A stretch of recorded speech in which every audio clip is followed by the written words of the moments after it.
Kita yang ahli fikih itu pusing. Misalnya saya sering ditanya, Gus saya ini supir bis, kan musafir terus, berarti saya boleh tidak puasa terus pada Ramadan? Coba kalau ada jadi ahli fikih mesti bingung. Mau boleh, ya boleh terus supaya orang nggak peduli sama Ramadan. Mau mengatakan wajib puasa, kayak nggak peduli dengan kemurahan Allah yang membolehkan musafir tidak puasa. Jenengan jangan hanya berpikir protes dengan ketentuan fikih, mengkaji yang sebanyak-banyaknya. Itu tadi. Misalnya Anda seorang supir permanen, supir bis terutama, kalau truk kan bisa leha-leha, kalau bis kan ada deadline-nya ya waktu. Seperti bis jurusan Surabaya Semarang, saya kan sering naik bis jurusan Surabaya Semarang. Kadang-kadang supirnya melihat saya tanya, Gus saya ini supir, saya ini Ramadan itu gimana ya? Ya saya sudah ngerti setengah nakal, dan senengnya dijawab rasa poso ya saya tahu ya. Tapi masalahnya secara fikih kalau kamu mengharapkan kamu harus puasa terus, kamu melanggar konstitusi ilmu. Memang musafir punya diskon, boleh tidak puasa. Pertanyaannya, bayarnya kapan? Wong Syawal ya nyupir lagi, Dzulqa'dah ya nyupir lagi, nanti sampai Ramadan ya.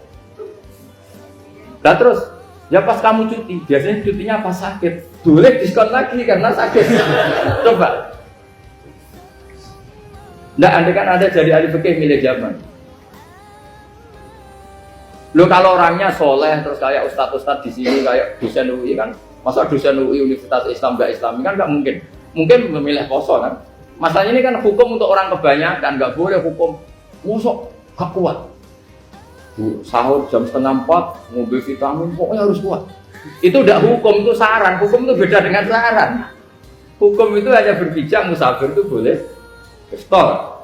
Kalau saran memang boleh, ya usahakan kamu makan 3:30 pas fit. Terus kalau nyumpir selesai jam 10, nanti istirahat. Memangnya majikan bisa ngatur jamnya? Itu fikih. Maka menjadi perdebatan, yang namanya pergi itu apa? Menurut Imam Syafi'i, pergi itu ya dari rumahnya ke tempat yang asing, yang tidak wilayahnya namanya pergi. Menurut Imam Ahmad bin Hanbal enggak. Pergi itu tidak kerja. Jadi orang yang supir yang seperti itu namanya tidak pergi, tapi kerja.